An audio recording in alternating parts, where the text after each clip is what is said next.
ഇവിടെയാണ് യഥാർത്ഥ സൂപ്പർ സ്റ്റാറിന്റെ വരവ്. ഒരു വയലൻസ് ചിത്രം ചെയ്യുകയും ആ ഒരു പടം ഇന്ത്യ മൊത്തം ഏറ്റെടുക്കുകയും അതൊരു മലയാള ചിത്രം കൂടിയാകുമ്പോൾ നമ്മളെപ്പോലത്തെ സിനിമാ പ്രേമികൾക്ക് അതിൽ പരം ആനന്ദമുണ്ടോ? ഒരു മലയാള ചിത്രത്തിന് തെലുങ്കു പതിപ്പിൽ ലഭിക്കാൻ പോകുന്ന ഏറ്റവും വലിയ റിലീസാണ് മാർക്കോക്ക് ഇന്ന് തെലുങ്കു നാട്ടിൽ ലഭിക്കുന്നത്. ഏകദേശം 300-ന് മുകളിലുള്ള തിയേറ്ററുകളിലാണ് മാർക്കോ എന്ന വയലൻസ് ചിത്രം ഇന്ന് റിലീസിനെത്തുന്നത്. കൂടുതൽ വിവരങ്ങളിലേക്ക് പോകാം. അതിനു മുമ്പ് നമ്മുടെ ചാനൽ ഒന്ന് സബ്സ്ക്രൈബ് ചെയ്ത് സപ്പോർട്ട് ചെയ്യണമെന്ന് അപേക്ഷിക്കുന്നു. ഇന്ന് 2025 ജാനുവരി 1 പുതിയൊരു ദിവസം നമ്മുടെ ജീവിതത്തിൽ തുടങ്ങുകയാണ്. നമ്മുടെ വീഡിയോസ് കാണുന്ന എല്ലാവർക്കും പുതിയൊരു നല്ല വർഷം ആശംസിച്ചുകൊണ്ട് ഈ വീഡിയോ തുടങ്ങുന്നു. ഉണ്ണി മുകുന്ദൻ കേന്ദ്ര കഥാപാത്രമായി എത്തിയ മാർക്കോ എവിടെയും തരംഗമാണ്. ചിത്രത്തിന്റെ ആദ്യ ദിവസം ഹിന്ദി ബോക്സ് ഓഫീസിൽ മാത്രം റിലീസ് ചെയ്തത് വെറും 89 സ്ക്രീനിലായിരുന്നു.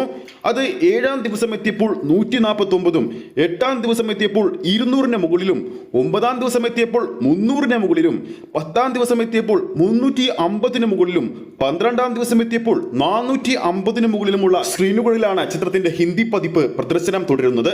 മാർക്കോയുടെ 12-ാം ദിവസമായ ഇന്നലെ മാത്രം ബുക്ക് മൈ ഷോയിലൂടെ വിറ്റുപോയത് ഏകദേശം 35,000-ൽ പരം ടിക്കറ്റുകളാണ്. 12-ാം ദിവസം മാർക്കോയുടേതായി കേരളത്തിൽ മാത്രം ട്രാക്ക് ചെയ്തത് 811 ഷോകളായിരുന്നു. ഇന്നലെ മാത്രം ഓഡിയൻസായി കേരളത്തിൽ ട്രാക്ക് ചെയ്തിരിക്കുന്നത് 35,000-ന് മുകളിലുള്ള ആൾക്കാരാണ്.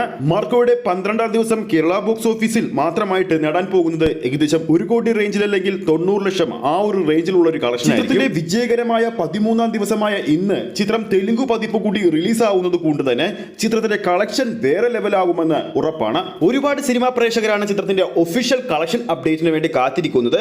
ആഗോള ബോക്സ് ഓഫീസിൽ ചിത്രം എത്ര കോടി നേടിയെന്ന് അറിയാൻ വേണ്ടി ഒരുപാട് പ്രേക്ഷകർ കാത്തിരിക്കുന്നു. അതുകൊണ്ട് തന്നെ ചിത്രത്തിന്റെ അണിയറ പ്രവർത്തകർ എത്രയും പെട്ടെന്ന് തന്നെ ആ ഒരു ഒഫീഷ്യൽ അപ്ഡേറ്റ് ഒരു പോസ്റ്റർ രൂപത്തിൽ തന്നെ പുറത്തുവിടണമെന്ന് അഭ്യർത്ഥിക്കുകയാണ്. വീഡിയോ ഇഷ്ടപ്പെട്ടെങ്കിൽ വീഡിയോ ലൈക്ക് ചെയ്യാനും ചാനൽ സബ്സ്ക്രൈബ് ചെയ്യുന്ന കാര്യം കൂടി ഓർമ്മിപ്പിക്കുന്നു. ഫേസ്ബുക്ക് പേജിലൂടെയാണ് ഈ ഒരു വീഡിയോ കാണുന്നതെങ്കിൽ ഫേസ്ബുക്ക് പേജ് ഫോളോ ചെയ്യുക. അടുത്തൊരു അപ്ഡേറ്റുമായി നമുക്ക് വീണ്ടും കാണാം.